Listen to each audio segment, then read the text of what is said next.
오늘은 이제 제목을 보시면 이제 합당한 간구에서 데살로니가 후서 지난번에 사실은 1장의 3절부터 10절까지를 이제 중점으로 보았는데요. 오늘은 이제 그 이후에 이제 11절과 12절을 중점으로 볼 시간입니다.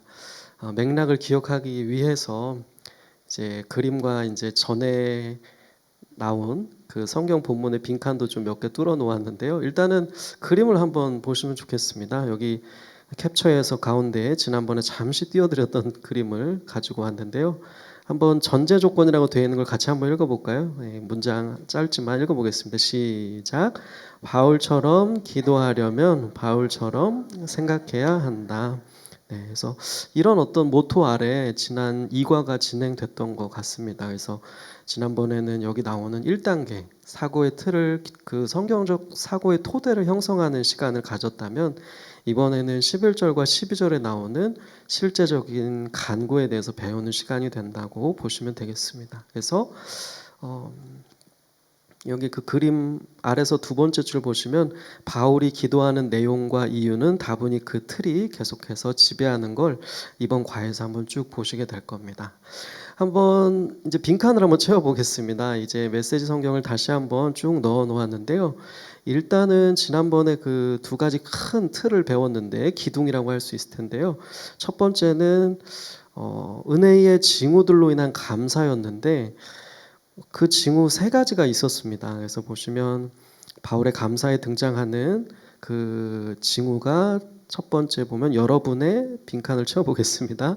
믿음이 눈에 띄게 자라고, 그리고 서로에게 베푸는 여러분의 사랑이 놀랍도록 발전하고 있습니다. 그러니 우리가 감사드리는 것은 당연합니다. 우리는 여러분이 대단히 자랑스럽습니다. 여러분에게 온갖 고난이 닥쳤지만 여러분의 믿음이 흔들리지 않고 굳건하고 있습니다. 이런 내용이 나왔었습니다. 그래서 사실은 뭐 위에 1번 옆에다가 핵심 키워드를 적어 본다면 첫 번째는 이제 믿음일 것이고요. 두 번째는 서로 사랑일 것이고, 그리고 마지막은 여기에는 직접적인 워딩은 안 나오지만 지난 시간에 우리가 배우기를 인내였었습니다. 그래서 인내, 이러한 이제 징후들로 바울이 데살로니가 교인을 향해서 감사하면서 너희 안에 이러한 것들이 있다는 것은 믿음이 자라나고 정말 사랑이 서로 사랑함을 통해서 그것이 증명되고 인내하고 있다는 것을 인하여 하나님께 감사하면서 이 기도에 들어가고 있다는 것을 우리가 오늘 좀 기억하고 다시 한번 새기면서 나갔으면 좋겠습니다. 그래서 은혜의 징후들로 인한 감사가 첫 번째 지난 시간 배운 큰 어떤 기둥이라고 할 수 있을 거고요. 두 번째는 이제 장래의 신원에 대한 확신이었습니다. 5절에서 10절에 그것이 나왔었는데요. 역시나 한번 빈칸을 위주로 읽어보면 이 모든 고난은 하나님께서 여러분을 그 나라에 합당한 사람이 되게 하시겠다고 작정하신 표이다. 그래서 지금 고난을 겪고 있지만 무엇이었냐면 하나님의 그 정의, 공의 뭐 이런 이제 단어인데요. 정의 또한 다가오고 있습니다. 그래서 두 줄 내려가 보시면 그분의 오심, 그 재림은 우리가 고대하던 전환점이 될 것이다. 하나님을 알려고 하지 않는 자들에게는, 메시지에 순종하지 않았던 자들에게는 자신들이 한 일의 대가를 치르게 될 것입니다. 라고 하면서 그때 보응에 대한 개념도 살펴보았습니다. 하지만 여기 나오듯이 한 줄 내려가서 그러나부터 한번 볼까요? 그러나 주님께서 오시는 날 그분을 따르고 그분을 믿는 모든 사람들, 이런 사람들, 우리들은 그분을 높이고 찬양하게 될 것이다. 찬양할 것이다. 그래서 우리에게는 하나님의 신원이 있게 될 것임을 이야기했었고, 이렇게 종말에 우리의 목표를 둘 때 우리가 성경적 바울을 닮은 사고에 입각해서 우리 기도가 건강하게 세워져 나갈 수 있음을 배웠습니다. 그래서 한번 한 장 넘겨보시면 이런 적용의 멘트가 있었는데 조금 줄여서 옮겨 놓았습니다. 보면 마지막 줄만 읽어보면 장차 올 세상을 지향하지 않으면서 이렇게 기본적으로 우리도 바울과 같이 종말을 내다보고 거기에 초점을 두고 살지 않는다면 성경적 영성을 오래도록 지속하면서 제대로 기도할 수가 사실 없다는 이야기를 지난번에 배웠었습니다. 그래서 저도 이 내용들을 가지고 한 주 동안 참 많이 기도를 하게 됐던 것 같습니다. 그래서 지난번에 오셨던 분들도 한번 기도에 적용해 보셨는지 모르겠는데 저도 제 자신을 향해서도 기도했었고, 또 특별히 뭐 부서나 또 가족들이나 교회나 또 평소에 또 기도하고 있던 사람들을 한번 기도할 때 쭉 떠올려 보면서 얼굴을 생각하면서 그동안에 내가 이 사람들을 생각했을 때 떠오르는 이런 은혜의 징후들에 대한 감사가 있다면 또 생각해보는 시간을 가졌었고요. 그리고 두 번째는 그 은혜의 징후들이 더 풍성해지기를 기도했던 것 같습니다. 그리고 우리가 배운 이 두 번째 기둥, 방금 살펴본 직전에 살펴본 내용처럼 우리도 내가 기도하는 이 모든 대상, 뭐 나를 포함해서 우리들이 그 종말을 내다보면서 주님의 재림을 기대하고 그날에 하나님의 신원과 그리고 그 보응의 날이 될 것을 믿으면서 살아갈 수 있게 해주십시오. 이렇게 기도했던 것 같습니다. 여러분도 한번 이 사고를 잊지 마시고 한번 기도할 때 꼭 그 어떤 토대 아래서 또 내가 기도하는 대상을 떠올려 보면서 그러한 것들이 더 풍성해지기를, 또 그 종말에 우리의 초점과 신앙이 향해져 있으면서 신앙이 건강해지기를 그렇게 한번 꼭 기도 제목으로서 또 기억하면서 나아가신다면 계속된 은혜가 또 이어질 수 있을 거라고 믿습니다. 이제는 이것들을 이제 고스란히 우리가 기억한 채로 삶과 내용을 한번 좀 하나씩 살펴보도록 하겠습니다. 우선은 새 번역 성경을 이번에는 좀 옮겨왔습니다. 여러 가지 번역들을 참고하면서 소개하고 싶은데요.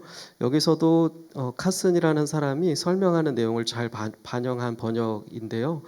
한번 11절과 12절의 말씀을 한번 쭉 같이 한번 읽어보면 좋겠습니다. 11절부터 같이 읽겠습니다. 시작. 그러므로 우리가 언제나 여러분을 위하여 기도합니다.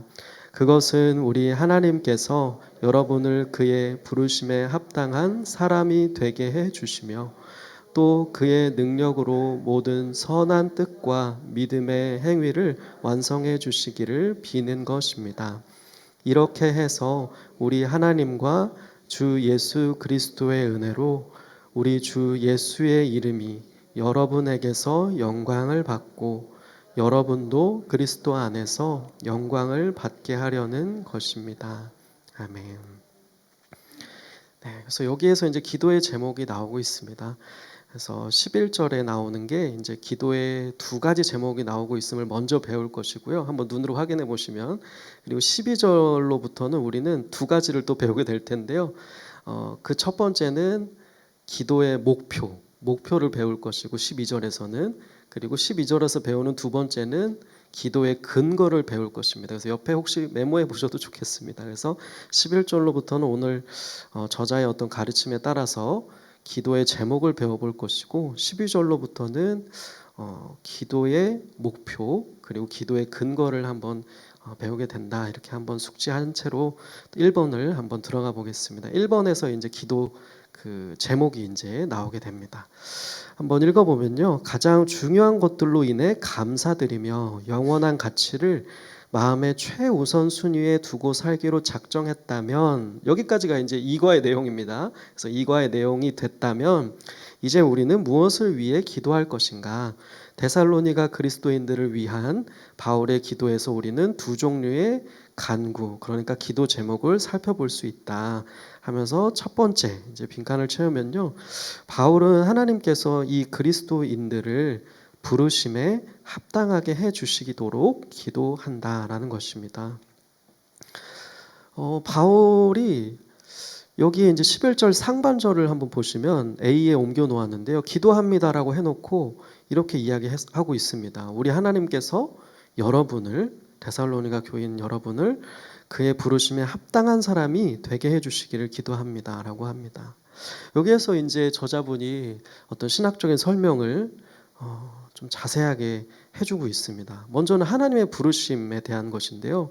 A번에 이어지고 있는데 여기서 말하는 하나님의 부르심은 소위 효력 있는 부르심이라고 하는데 소기의 결과를 낳는 부르심을 말한다고 합니다. 그래서 즉 하나님의 부르심을 받은 사람은 확실히 구원을 받는다 할 때 부르심이다. 그래서 로마서 8장 29, 30에서 보시면 마지막 한 29, 30절쯤에 한번 보시면 또부터 한번 보시면 또 미리 정하신 그들을 또한 부르시고 부르신 그들을 또한 의롭다 하시고 의롭다 하신 그들을 또한 영화롭게 하셨다 할 때 이 부르심이라고 이해해야 된다는 이제 설명을 해주고 있습니다. 그래서 그의 글에서 바울의 글에서는 하나님의 부르심은 구원받고 그분께 속하여 그분의 소유로 받아들여진다는 뜻으로 말하고 있는 것이다라고 친절히 해설을 해줍니다. 그래서 여기에서 이제 두 번째 단락에 이렇게 정리해 줍니다. 바울은 결코 우리가 자격이 있어서 하나님의 부르심을 받는다고 생각하지 않았다. 왜냐하면 자신이 교회를 멸하려고 박해에 여념이 없을 때 그 다메섹 도상에서 구원을 받았던 그가 하나님이 그렇게 개입해서 은혜로 부름받았던 그가 어떻게 자격이 있어서 부르심을 받았다고 생각했겠는가 이렇게 되묻는 것입니다. 그래서 따라서 바울은 그 교인들이 부르심을 받기에 합당하게 해달라고 기도한 게 아니다. 그래서 그들은 이미 부르심을 받은 그리스도인들이었음을 먼저 분명히 하고 넘어갑니다. 그러면 도대체 바울의 간구는 무엇이었냐면 한번 B번의 첫 번째 문장과 두 번째 문장에 한번 밑줄을 치면 좋을 것 같습니다. B번의 첫 번째 문장과 두 번째 문장을 한번 보시면 바울은 그들이 그 부르심에 합당하게 살기를 위해서 기도한 것이다 라고 설명해 줍니다. 그러니까 교인들을 향해서 부르심을 받기에 합당하게 해달라 라고 기도한 게 아니고 부르심에 합당하게 살기를 위해서 기도한 것이다 라고 하면서 더 구체적으로 말하자면 그는 하나님이 친히 그들을 부르심에 합당하게 해주시도록 기도하고 있다라고 설명해 줍니다.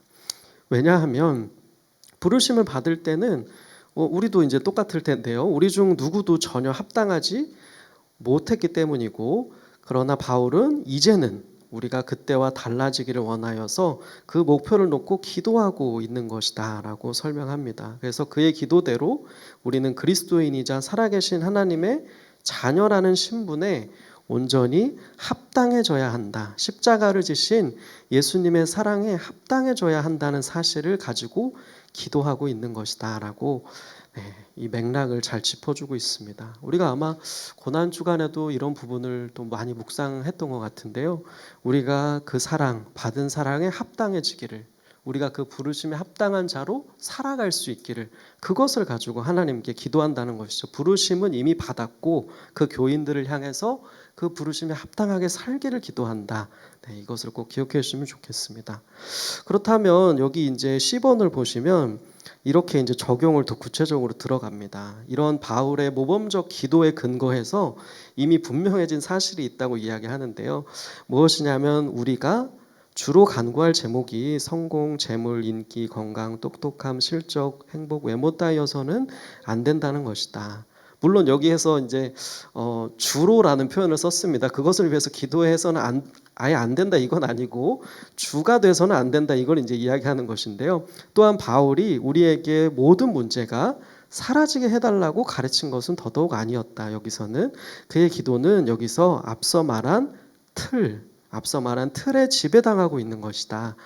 즉 그는 이미 하나님께 감사했던 은혜의 징후들이 더 많아지도록 기도하고 영원한 가치를 바라보면서 지금 기도하고 있는 것이다. 이것이 바로 그 틀에 의해서 바울이 기도했던 자연스러운 첫 번째 기도 제목이었다는 것이죠. 그 틀을 가지고 자연스럽게 기도한 첫 번째 제목이 바로 방금 말한 부르심에 합당하게 살기를 하나님께서 그렇게 해주시기를 그렇게 기도했다는 것입니다. 이처럼 이 저자본이 이야기하는 순서적 이제 하나씩 하나씩 바울 서신의 맥락과 논리를 따라가 보면 우리가 어떠한 사고를 가지고 어떻게 기도해야 할지 오늘 더 아마 정리가 되실 수 있을 겁니다. 그래서 D번도 몇 가지 질문을 던져줍니다. 하나님은 아마 이렇게 물으실 것이라고 하는데요. 내가 내게 준 구원으로 무엇을 하면서 이제 살았는지, 은혜로 너를 부른 나에게 어떻게 반응하였는지, 그 부르심에 조금이라도 합당하게 살았는지를 묻게 될 텐데, 이것은 바울이 서신서에서 계속 이야기했던 단골 주제라고 말합니다. 우리는 성숙한 그리스도인으로 자라가야 하고, 이상한 역설, 이 표현이 참 맞는 표현이죠. 이상한 역설 같지만 결국 바울이 사람들에게 늘 했던 말은 이미 받은 신분답게 되라는 것이다. 살라고 했던 것이다. 우리는 그리스도 안에서 베푸신 값없는 은혜로 말미암아 이미 하나님의 자녀가 되었으므로 이제 모든 면에서 자녀다워야 한다고 이야기했던 것입니다. 그래서 은혜로 불러주셨으므로 그 부르심에 합당하게 살아야 한다. 그래서 몇 가지 설명을 이제 덧붙입니다. 예컨대 더 거룩해지고, 자아를 부인하고, 사랑이 많아지고, 성품이 온전해지고, 하나님을 아는 지식과 말씀에 젖어드는 것, 아버지를 즐거워하고 신뢰하는 것, 순종하는 것, 이러한 합당함이 있기를, 그렇게 살아가기를 하나님께서 은혜를 주시기를 바울은 기도했다고 이야기합니다. 그렇게 기도했던 이유를 자연스럽게 2번을 보시면 이제 더 이해가 되는데요. 바로 우리 스스로는, 한번 밑줄을 쳐볼까요? 우리 스스로는 연약하고 훈련이 부족하여 그렇게 될 수 없었다고 바울이 생각했기 때문에 그렇게 기도했다고 말합니다. 그래서 이것이 바로 바울이 기도를 드리고 있는 이유라고 설명합니다. 거룩하신 하나님께 부르심에 합당한 자로 여겨지려면 우리는 도움을 구해야 한다는 것입니다. 그래서 바울은 기도하고 있다는 것입니다. 데살로니가 교인들에게 그냥 더 열심히 부르심에 합당하게 사십시오 이렇게 말하는 것이 아니라 하나님이 그들을 부르심에 합당하게 해주시도록 그 목표를 놓고 바울은 실제로 기도하면서 편지를 써가고 있습니다. 그래서 이 부분이 바울이 처음에 인사말에 이어서 그가 표출했던 사고에 근거한 첫 번째 기도의 제목이었다라고 우리는 정리해 볼 수가 있습니다. 끝으로 박스에서 이제 이렇게 맞춰지는데 조금 더 직접적인 뭔가 예를 들면서 이렇게 첫 번째 그 기도 제목에 대한 부분이 마무리가 되는데요. 자녀에 대한 이제 예시를 드는데 아마도 당신이 가정과 교회와 자녀를 위해 이런 식으로 기도한 때가 언제이겠는가? 대다수는 어느 부모에게 자녀들이 어떻게 지내고 있습니까? 라고 묻는다면 이렇게 대답하는 걸 들어봤을 것이다. 아들은 아주 잘 지내고 있습니다. 이런 직업을 가졌는데 이런 실적이 있어서 이런 결과를 냈고, 딸도 이렇게 이런 일을 하면서 잘 지내고 있습니다. 라고는 우리는 보통 말하곤 하지만 만약에 이렇게 묻는다면 침묵이 흐를 거라고 이야기합니다. 보통 영적으로는 그렇다면 어떻습니까? 라고 한다면 우리는 종종 침묵하곤 한다는 이야기를 합니다. 그래서 마지막 한번 여기 단락을 보시면 물론 첫 번째 대답하는 그러한 예시는 자녀를 깎아내리지 않으려는 부모의 자상한 배려일 수 있다. 그러나 이는 뒤바뀐 우선순위의 표출일 경우도 많다. 영원의 관점에서 볼 때 우리가 자신과 자녀와 동료 신자들을 위해서 가장 우선적으로 기도해야 할 제목은 무엇일까? 바로 이것이라는 겁니다. 부르심에 합당하기를 위해서, 그렇게 살기를 위해서 하나님의 은혜를 간구해야 한다는 이 제목을 우선적으로 구해야 한다라는 이야기를 하고 있는 것입니다. 그래서 우리가 마지막으로 그런 것을 위해 기도한 적이 언제인지 묻습니다. 우리를 하나님의 부르심에 합당하게 해달라고 기도한 적이 언제인지 물으면서 맞춰집니다. 사실은 저희도 생각을 해보면 마지막이 언젠지가 아니라 어쩌면 그렇게 누군가를 위해서 기도를 안 해봤을 수도 있을 것이고, 그러한 기도보다는 다른 기도 제목이 늘 우선인 경우도 많았을 것이고, 그러한 이제 우리의 그 모습들을 떠올리면서 이 저자분이 하는 시도처럼 우리도 이 말씀을 배우면서 한번 거울을 삼게 되는 것이 우리가 이것을 배우는 목표라고 할 수 있을 겁니다. 우리가 그러지 못했던 일들을 한번 말씀을 거울 삼고 한번 떠올려 보면서 이제는 나도 동료 신자나 자녀나 자신을 향해서, 가족을 향해서 이렇게 한번 기도해 봐야겠다. 이렇게 기도하는 것을 가장 우선적으로 삼아야겠다라고 한번 오늘 또 한 가지 또 적용의 어떤 포인트로 삼아 보셨으면 좋겠습니다. 그리고 두 번째로 한번 넘어가 보겠습니다. 이제 4페이지 기도 제목 두 번째인데요. 예, 마지막 두 번째를 한번 여기도 한번 읽어보면 바울은 하나님께서 각 그리스도인의 믿음에서 난 선한 목적을 능력으로 이루어 주시기를 기도한다라고 합니다. 여기서 굳이 밑줄을 하나 이제 중요한 부분에 쳐보자면 목적일 건데요. 목적을 이루어 주시기를 이제 여기 이제 밑줄을 한번 쳐보시고 A번에 등장하는 큰 따옴표 이 말씀을 한번 다시 한번 읽어보겠습니다. 같이 한번 다시 읽어보겠습니다. 시작. 그러므로 우리가 언제나 여러분을 위하여 기도합니다. 그것은 우리 하나님께서 여러분을 그의 부르심에 합당한 사람이 되게 해주시며 또 그의 능력으로 모든 선한 뜻과 믿음의 행위를 완성해 주시기를 비는 것입니다. 네, 능력이었습니다. 그래서 먼저 말씀드렸어야 되는데 하여튼 능력입니다. 능력. 그래서 목적을 능력으로 이루어 주시기를 이 말씀을 이제 살펴보려고 합니다. 먼저는 비슷한 맥락이라고 할 수 있는 빌립보서 2장 12절 13절을 설명을 같이 언급합니다. 아마 다들 들어보셨을 법한 그 말씀이죠.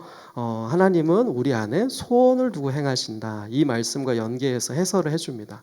과연 바울이 두 번째 기도하는 이 우리 안에 믿음에서 난 그런 선한 목적, 이 목적을 이루어 주시기를 기도한다는 건 무슨 뜻일까? 이렇게 질문하면서 B번에 이제 정답을 설명을 제시해주고 있습니다. 이것은 아주 놀랍고도 중요한 개념이다. 바울의 말에는 이런 전제가 깔려 있다. 복음을 믿고 예수 그리스도께로 회심한 하나님의 사람들은 근본적으로 변화되어 이제 선을 행하려는 새로운 갈망이 싹트고 믿음에서 난 행위가 따라온다. 그런 행위는 단연 그리스도인다운 계획이고 목표다. 바울은 그리스도인들이 이런 목적을 가꾸기를 기대했고 그리스도인들에게 영적 사고에서 비롯된 건강한 목적이 싹틀 것이라고 전제했기 때문에 그는 이제 하나님이 친히 그 목적을 받아 역사하셔서 그것을 실현하고 열매 맺도록 기도하고 있는 것이다 라고 설명해 줍니다.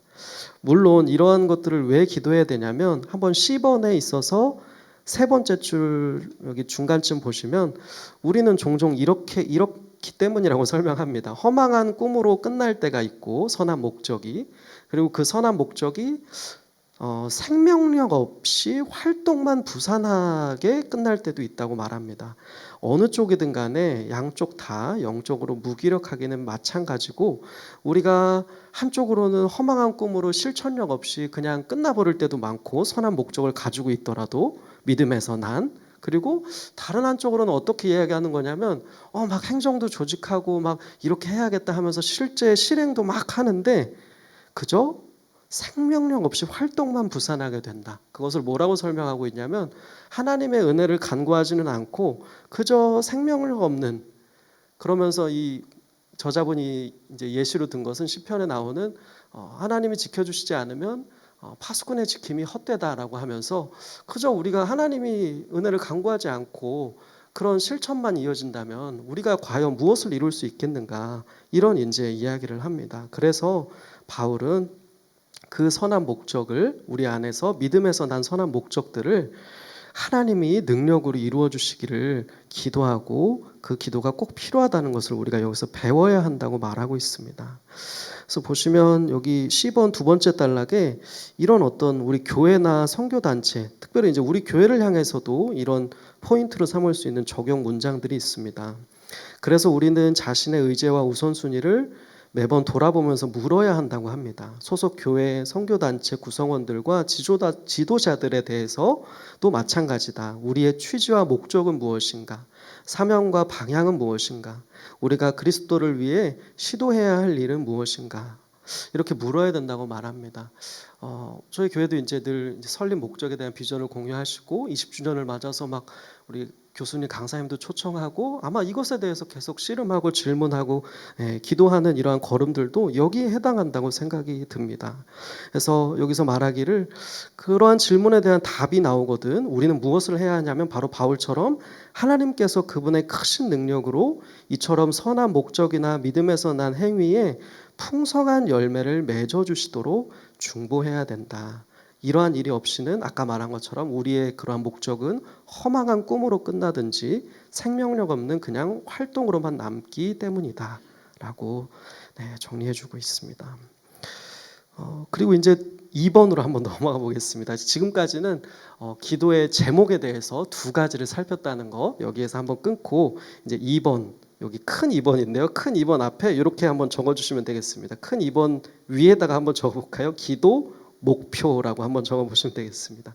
그래서 이제까지는 우리가 교훈으로 적용점으로 삼을 수 있는 기도의 제목 두 가지를 배웠다면 지금은 바울이 내다본 기도의 목표를 한번 또 두 가지로 살펴보려고 합니다. 보시면 우리도 기도함은 우리 주 예수의 이름이 너희 가운데서 영광을 받으시고 너희도 그 안에서 영광을 받게 하려 함이라. 이미 여기 두 가지가 이제 나오고 있는데요. 지금까지 간구한 제목을 열거한 바울은 이제 그런 기도의 두 가지 목표를 밝힌다라고 이렇게 빈칸을 채우시면 되겠습니다. 그럼 첫 번째는 무엇이냐? 바로 처음에 나오는 영광입니다. 누구의 영광이냐면 주 예수의 영광입니다. 그래서 바울은 예수님의 영광을 구한다라고 설명해 줍니다. 보시면 이것에 대한 것은 새삼스러울 게 없다라고 하면서 간단한 설명을 이제 이어가고 있습니다. 이제 보시면 세 번째 줄쯤에 보시면 그에게 하나님께서 선한 목적을 이루어 주시기를 이렇게 기도한 다음에 이것을 기도하는 것은 우리가 이제까지 제시한 이 기도 제목이 궁극적인 목표일 수는 없다라고 합니다. 이것은 더 나아가서는 부차적인 목표다라고 합니다. 궁극적인 목적은 무엇인가? 아래서 세 번째 줄입니다. 궁극적인 목적은 방금 이야기한 것처럼 신자들의 성숙과 열매의 결과로 주 예수께서 영광을 받으시는 것이다. 이게 왜 중요하냐면 마지막 문장 한번 볼까요? 그분의 영광을 우리가 가로채려 하면 늘 우리의 목표는 비참하게 변질되기 때문이다 라고 설명을 해줍니다. 그래서 5페이지 한번 넘어가서 B번에 그러한 내용이 좀 더 설명이 이어집니다. 만물이 다 그로 말미암아 그를 위하여 창조되었다는 말씀처럼 하나님은 이제 그리스도와 함께 그리스도께서 하나님과 함께 세상을 창조하셨는데 우리는 그 하나님처럼 되기를 하는 그러한 죄의 뿌리를 가지고 있다고 말합니다. 따라서 우리는 이렇게 하나님의 영광, 주님의 영광을 간구해야 하는 그 목적을 잃지 말아야 된다고 강조합니다. 그렇지 않으면 우리의 모든 행위, 봉사는 이교로 변한다고까지 말하고 있습니다. 그래서 우리의 봉사가 얼마나 속된 마음에 잔뜩 물들 수 있는지 지적하면서 여기에서 마지막 우리 주 예수의 이름이 너희 가운데서 영광을 받으시게 하려는 목표를 우리는 늘 잊지 말아야 된다. 이렇게 강조하고 있습니다. 이 부분이 이제 아까 이야기한 것처럼 어떻게 보면 너무 중요하지만 새삼스러울 것은 없다라고 하는데요. 그런데 두 번째 목표는 이 저자분에 의하면 뜻밖이다라고 합니다. 한번 두 번째도 가로를 먼저 채워보면 바울은 신자들의 영광을 구한다입니다. 다소 이제 읽기만 하면 뜻밖이다라고 한 표현이 이해가 되는데요. 이 말은 무슨 뜻일까? 앞에서 예수의 영광의 절대적 중요성을 부여한 바울이 이제 와서 한 발짝 물러나서 우리가 약간 자화자찬할 자격이 있다고 말하는 것이겠는가? 물론 그렇지 않다는 것이죠. 그래서 B번에 이제 설명이 이어지는데요. 이것은 아까도 잠시 읽었던 로마서 8장 30절의 말씀처럼 영화에 대한 이야기를 말하는 것이라고 설명해 줍니다. 하나님이 부르시고 의롭다 하시는 모든 사람, 진정으로 구원받는 모든 사람은 언젠가 영화롭게 된다. 언젠가는 그렇게 새하늘과 새 땅에서 살게 된다. 세 번째 줄에 하지만부터 한번 볼까요? 하지만 바울이 힘주어 말했듯이 이미 지금도 우리는 그와 같은 형상으로 변화하여 영광에서 영광에 이르고 있다. 그리고 그 다음 문장 한번 밑줄 쳐보겠습니다. 그리스도인들은 이미 지금도 그렇게 변화되어 영광에서 영광에 이르는 중이다라고 설명을 해줍니다. 고린도후서 말씀에 의거해서 말이죠. 그래서 우리의 삶을 이렇게 아마 정리할 수 있을 거라고 표현해 줍니다. 이 세상에서 다음 세상으로 건너뛰는 일이야말로 사상 최대의 문화 충격일 텐데 그 도약의 주인공들이 미리부터 준비하여 충격을 줄이고 있는 셈이다. 최종 변화가 아무리 경이로울지라도 그 전에 이미 수많은 일련의 변화가 선행된다. 하나님이 그렇게 하시기 때문이죠. 우리는 종말의 절정에 달할 영화, 네, 그래서 영어를 뒤에 써놨지만 이제 glorification 말고 영화라고 쓰면 되겠습니다. 영화를 내다보면서 현재에도 우리는 점점 더 그리스도를 닮아가는 삶을 살고 있다. 영광에서 영광에 이르고 있다. 그것을 가지고 바울이 말한 것이다라고 이제 이야기를 해줍니다. 그래서 10번도 한번 보시면 두 번째 줄에 우리가 영화롭게 된다는 말은 방금 말한 의미대로 그분을 더 닮는다는 뜻이다. 타락한 우리에게는 본래 없던 특성을 그분의 힘과 능력으로 드러내는 것이다. 그리스도인이 이 영광을 누려도 예수 그리스도께 돌아갈 영광은 조금도 어떻게 되지 않는다고 설명하냐면 바로 줄어들지 않는다. 그래서 오히려 이렇게 설명합니다. 마지막으로 한번 두 줄 정도 한번 밑줄 쳐볼까요? 우리의 영화 자체가 그분 덕분에 가능하므로 우리의 영화는 그분을 영화롭게 하는 가장 웅대한 수단이다. 우리가 그분을 닮아가면 찬송받으실 분은 마땅히 그분이시다. 이런 차원에서 바울은 성도의 영광, 신자의 영광을 구하고 있다라고 설명해 줍니다. 그래서 D번에 이제 좀 마지막으로 한번 가보면 정리하는 멘트가 이제 나옵니다. 마지막 날 예수 그리스도는 그분의 은혜로 변화된 우리 때문에 영광을 받으실 것이고 우리는 그분이 우리를 위해 이루신 일 때문에 그분 안에서 영광을 받을 것이다. 이렇듯 바울은 다시 종말론으로 돌아갑니다. 역사의 끝을 내다보는 게 그의 습관이고 종말에 비추어 살아야만 그리스도인의 삶에 충실할 수 있다는 게 그의 확신이라고 설명해 줍니다. 그래서 다시 한번 이 내용이 나오는데요. 이미 보았듯이 이 사도 바울의 기도는 그런 관점에서 비롯된 것이고 그것이 그의 사고의 틀이다라고 다시 한번 정리해 줍니다. 이것이 그 기도의 목표까지 영향을 미치고 있다고 해줍니다. 네, 그래서 여기 이러한 두 가지 아까 이제 쉽게 아마 기억하실 수 있을 텐데요. 그리스도께 영광 그리고 우리도 그분 안에서의 영광을 얻기를 바라는 목표를 가지고 바울은 늘 기도했다는 점을 네, 이 12절에 근거해서 저자분이 또 설명을 마무리하고 있습니다. 끝으로 이제 첨언되는 내용, 이제 큰 정리되는 내용이 3번에 몇 가지로 정리를 해놨습니다. 한번 보시면 3번 앞에 이렇게 한번 적어주세요. 그 기도의 3번 윗줄 그 빈칸에다가 한번 이렇게 적어보면 좋겠습니다. 기도의 근거다, 근거. 마지막은 이 근거에 대한 이야기를 하면서 이제 맞춰집니다. 근거는 이제 은혜임을 이야기하는데요. 3번의 두 번째 줄 끝에 보시면 그가 이렇게 하나님의 역사를 간구하고 있다는 것은 이런 간구가 하나님의 은혜로만 응답될 수 있음을 깊이 인식했기 때문이다. 우리는 은혜로 열매를 맺고 은혜로 인내하고 은혜로 서로를 더 사랑하게 된다. 네, 그래서 바울은 마지막 문장에 이르기를 지금까지 구한 모든 것이 은혜로만 가능하기 때문에 독자들에게 아까 말씀 이제 앞부분 3번 앞부분에 나온 대로 주 예수 그리스도의 은혜대로 이러한 일들이 이루어지기를 명시하고 있는 것이다라고 설명해 줍니다. 그래서 A번 문장에 이제 빈칸을 채워 보면요. 아주 중요하게 눈여겨 볼 것은 바울의 기도에 나타난 이러한 비범한 전체론적 사고이다. 전체론적 사고이다. 좀 이 워딩은 어렵지만 내용은 좀 그래도 쉽습니다. 이 기도는 사소한 간구나 단발적인 요청이 아니고 응답하실 하나님도 우리 삶에 예외적으로 개입하여 괴력을 발휘하시는 분이 아니다. 우리는 자신을 기본적으로 혼자서는 잘 해내되 간혹 신의 도움이 조금 필요한 존재로 생각해서는 안 된다.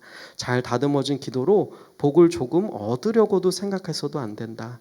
이런 관점은 이교의 마법과 다를 것이 없고 원시적 정령 숭배와도 다를 것이 없다. 그렇다면 무엇인가 바울의 비전은 훨씬 넓고 전체론적이다라고 이야기합니다.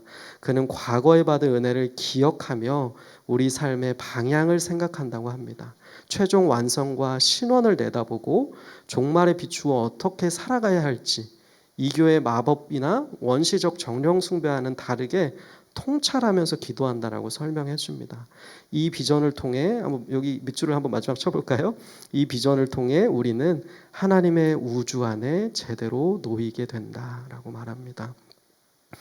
그래서 이 비전을 우리가 지배받아야 함을 이야기하면서 바울이 품은 총체적인 비전을 B번에 다시 한번 설명해 줍니다. C번을 이제 마지막으로 보겠습니다. 이렇게 질문하면서 끝이 납니다. 그리스도 안에 형제 자매들이여, 우리의 모든 기도의 중심에는 성경적 비전이 있어야 합니다. 라고 합니다. 하나님이 어떤 분이시고 지금까지 어떤 일을 해오셨는지, 우리는 누구이고 어디로 가고 있으며 무엇을 아끼고 중시해야 하는지가 지금 말한 이 바울의 전체론적 비전 안에 다 들어있다라고 합니다. 이 비전에 이끌릴 때 우리는 그리스도를 점점 닮아가고 영원에 비추어 살아가며 마라나타, 아멘 주 예수여 오시옵소서라는 교회의 수건을 진심으로 함께 부르짖을 수 있을 거라고 합니다. 우리의 기도는 이러한 성경적인 비전에서 비롯되어야 하고, 그렇게 될 때 마지막 문장 한번 역시나 밑줄 치고 한번 같이 읽어볼까요? 시작. 그래야 하나님 마음의 관심사가 곧 우리 기도의 가장 중요한 관심사가 된다. 네, 결국에는 이것이 우리가 기도할 때 마주하고 얻을 수 있는 가장 큰 축복이고 어떤 결실이고 열매고 무르익게 되는 모습이 아닐까 생각이 듭니다. 우리가 기도할 때에 우리 안에 이렇게 성경적인 사고에 입각해서 기도하고 이 기도의 교훈을 아마 거울로 삼는다면 어떤 일이 일어나게 되는가, 이 마지막 문장처럼 정말 우리의 마음과 하나님의 마음이 마치 성경의 표현에 의하면 그분의 그 이제 길은 우리의 길과 다르다고 이야기하는 그 말씀처럼, 그분은 높고 우리의 생각을 이제 낮다는 그 말씀처럼 우리와 하나님 사이에는 그러한 간극이 있을 수밖에 없을 텐데, 이러한 바울의 기도, 성경에 나타난 사고를 토대로 기도를 하게 된다면 아마 이 말씀처럼, 이 마지막 교훈처럼 그 간극이 좁혀지면서 하나님의 관심사와 생각과 뜻과 길과 우리가 품게 되는 생각과 뜻과 길, 그 마음이 말씀처럼 이제 함께 하나를 이루고 연합되고 그것이 같아지는 일을 우리가 발견할 수 있지 않을까, 그렇게 소망해 봅니다. 그렇게 함께 소망하면서 우리의 기도가 이러한 결실을 맺기를 간절히 기도하면서 오늘 이제 좀 그 기도의 적용점으로 삼고 마무리해 보았으면 좋겠습니다.